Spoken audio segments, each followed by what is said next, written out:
muganire gatoya mu cyarabu نقول أخك ديني مخان محمد رسول الله وحين أخني الله أكبر ما أنا نمني بداودي على كوس لا توين بدرا باتين زين بيراجي يا نمني بيراهولي ya biremye isa wituteka imitwe mu cyarabu kanyombya agiye kuvuga icyarabu nawe tuvuga icyarabu cyane kanyombya twagiye bismillahir rahmanir rahim agafusha ukar mama yake Muhammad mutabara abayisilamu ho muri kafiri n'icyarabu uvuze icyarabu abasilamu ngewe ndabakundaga cyane ntabwo uri umuyisilamu rero hapi kafirahun bakunda gusa ariko ntabwo uri umuyisilamu kafirahun umukafirungu kanyombya yanjye nkano kuri kw'Imana umukafirungu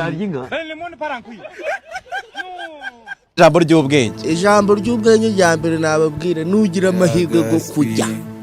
ugafatiriza kubijyo uzabije umva gahinda gashize nurangiriza kubijya ushimira Imana kandi nubijya iminsi myinshi muzibagirwe ko hari abatabibonaga n'umunsi nagumwe nakomenya ari akantu k'ubwenge nuko karimo ibijyo abaturage bose b'i Kigali sabi naho nyiri uw'i Kigali nari narabuze ikintu cy'imvana ino ndagiye Kigali yanyu ni yanyu muyigumana mwenyine nje naho nzagaruka Yechora kuvuga ko njye abantu benshi bazikunda umusazi abandi bazikunda umusinzi cyane kuvuga bakavuga ati ni bya bindi byareka ariko nk'umuntu w'umukobwa ufite uburere warezwe akajya imbere y'abantu ngo abagabo bose ngo menyana ziye urimo satani ntabwo ari gusa ngo uhamagare turi kumwe ase aka kanya upfuye amatwi ngewe ndaguhamagara turi kumwe nakubwiye ko undi gushaka inzu turi kumwe turi kumwe kandi ugiye kwinyereka wambwe ngiri hariya hepfo iyo kugura yo gukodesha yego tugende ngaho nanjye nsakuze sako soma imatikiriye iriya ngaho dusengera data na mwana na rona mwana na horona gakira Imana iteka ryose Imana iteka bati wari Imana twose Imana wacu tuwarire tudaga gasari Imana iteka Imana wacu iteka amen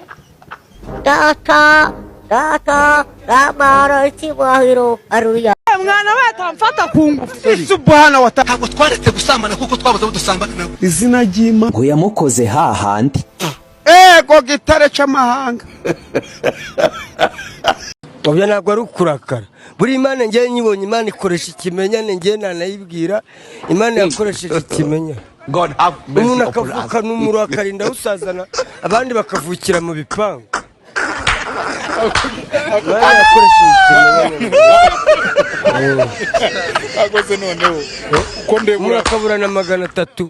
abandi bari kumena amakawunga imiceri bari kumena zovu kumwe inzoga kuhitajya ufungwa kuko hazagufungwaho nawe ugakubitamo nyiminsi ega twebwe ega yakareka nkubwire kontrola inzoga wacu kuko ari munituza ubwenge wowe ntabwo uzi gukontorora reba ugize amahirwe uvuye Indera hari abashyira abarwayi bo mu mutwe ugize amahirwe uvuyeyo urongeye umva nyine nzovuge wagira ngo nyaganye ni uhetse kumbwira ngo nzovu ningiye gutera umwaka ufite nyabingizi wacu nguterereza yakamwiza rya Yesu nta nyabingizi wacu ahubwo ni karande zawe ibaze uvuye Indera ugena hari ahantu usibye ko urokotse mageragere impamvu ya mbere iruta izindi ituma abantu bajya kubana nuguhuza ibitsina ni gutereta umuntu umubaza ngo urampa ntumpa buretse nari nkushaka akaboko ntabwo ari kubakoresha njyewe Scovia sinemera ko umwana w'imyaka 18 arongora cyangwa arongora tugiye gutuma abagabo bakuru bashaka babana babandi bifuzaga gusambanya babana mubahaye itegeko ribaha kubaryama kuba bagira abagore hagati aho barimo kurongora umuzatangira gukora comment ku itegeko rya Sima ngira ngo iri tegeko umunsi rizasohoka ndaza nimure kati bashabe uyu niwe wipanze akazi utambwira kuva campaign yatangira ngewe naramwiboneye ahantu hose kizungereze sha tambwira ngo uri mwana rwose naga ari pengeri none afite ikintu bita imbwa y'imodoka ariko aba batipe koko biyemera ngo bafite amamodoka ubu bana bazajya babagendana muri za vewiti zifite amajante y'amatubure ameze gutya amaparitanti woze kunkangisha bwa Hyundai Santa Fe bwa $8,000,000 nisho tukuru kazi woze kunka ako mwabonye umuntu mukanga shanje nzangenda kugahuma nanjye nimbona yanjye nzangenda nkodesha Toyota Camry nk'imwe ya Keniso nta kibazo ntari bindi nje ngagendamo urumva ibyo kuri bana ababire baje bicara biga mwana shumi hari abana bamaze kwigaragira mutesi uzikati bashabe uramubona ukavuga ati uyu mukobwa n'umunyarwanda nuwahe n'umwetiyopiya n'umumetisi ese buri rero bamwana bayisiga nk'amavuta agura ngaye koza keti bashabe we uri ipengeri rwose subwiza urasa na biki shas kayito we umukobwa udashirirora abasore b'i Kigali ngo bari ipevera aha ngaho genda ipevera ubwo ese ni umusore w'i Kigali ngira tugakarinda uruguma ku mwanya wa gatatu ndaza nimuri witwa Mutesi Ntabirene ndamubaza ngo se Irene waba warigeze umbonera Mutesi Jolly muri campaign arambwira ati shwida ashobora kuba yibereye mu zindi di full stop ndaceceka kuko nta makuru nari mfite yo kugira icyo nangaza reka mushimire kuri incuro ninde muhanzi ukuririmbira kumva arafinya rutuntu twiwe Nyarwanda muhanzi ndi turi kubanza Nyarwanda umuntu ufinyora utuziki twiwe ni aba bana bari kuzamuka ba Kinyatrap nta kibazo nta kimwe taka umugabo witonda nkambonye gutereza ntiyakurongora nago nyembonye namwemera uzi bumva ntamwemera mbonye namurya umutima karitonda karaho nyine gahurira n'utwo tuntu two muri korari za dove kambonyi karaho karashimishije njyewe mbonye ufite umukobwa nzamushyingira kandi umukobwa ni inshuti ya umukobwa uzanya Brian ntabwo ashakana na Bonnie imbere y'Imana yo mu ijuru mfe nona imbere y'Imana byo wibimburanya kandi arabiteganije uri kumva umukobwa uziranye na Brian ntabwo ashakana na Bonnie imbere y'Imana yo mu ijuru uwo mukobwa icyambere cyo ni isugi icyo bita congratulation mu Kinyarwanda bivuga iki God have mercy upon us. Mbwira mwana Gusa si felicitation felicitation ni Igifaransa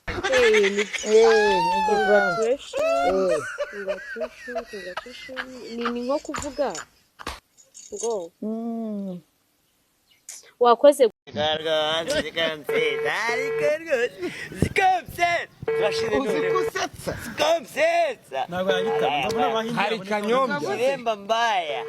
ariko nk'urumogi nangwa unywa banki uhimbaza ibyo nkoko ntabwo utuye iwanjye gaceze urumva aravuga ati genza niraniga bita Yesu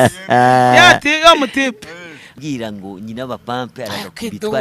aragakubitwa n'inkuba Allahu akbar Muhammad ntago yankubita niyo habe mwanza n'ingurube aho ngaho kakubitwa n'inkuba nangurubiraho kumamayo mwana haramu rashid nharayela haram rashid munzanire ingurube abana kahar rashid Muhammad ya bazango kasengura aryoshye ndaryoshye yitwa nde umva ngiye ndyoshye nka Kawera wo yarahambaye Kawera aryoshye Kawera umupira aryoshye Kawera kubita uziko hari umuntu yamwire ibyo isuka n'agatebo kwa jina la Yesu murakikorera inkoko nararangije ngewe barabibonye oya di niko tagira amazi uragahambirwa uragapfusha umwana urwaje undi cyagoswe iri gute wa kintu ngo nagize ni waragoswe nta kintu niko debo uri n'umubyeyi wawe fo uyu ni wemerere ngere banyita mama papa manigizo ariko debo mama we nta kibazo cyo mu mutwe agira ugize ngo ariko meje usikundo muje mbakibonyemo wallahi yewe mani shara byose umbonyemo kadage wowe ndabona atari muzima da umva garafre kabagigati mani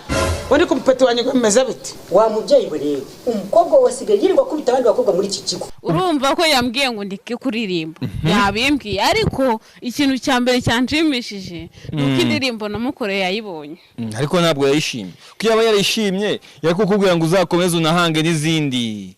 yanavuzemo akantu ngo kuririmba nta Graciano ufite imyaka ingahe nduzuza 40 hafi aha ngaha imyaka 40 uracyari ingaragu nibyo yego utekereza kuvamo ryari ubugaragu Imana ni impumugisha bishobora kuba vuba kuko agahanga umugenzi kabi yagiye iyo nkunze kubivuga numva abantu banenze abandi bakazamura amazuru ariko agahanga umugenzi kabi yagiye ndategereje sinacumeye ku Mana ariko nanjye nibyo uyu mwana niwe nkurikije cyane urabona ko nabwo ndamusumba kuko nta rutugu rukura ngo rusumbe ijosi ataka kwitukuza ariko rero hari abagira ibyago bashaka kwitukuza bakaba umuhondo bakaba icyatsi kibisi bakaba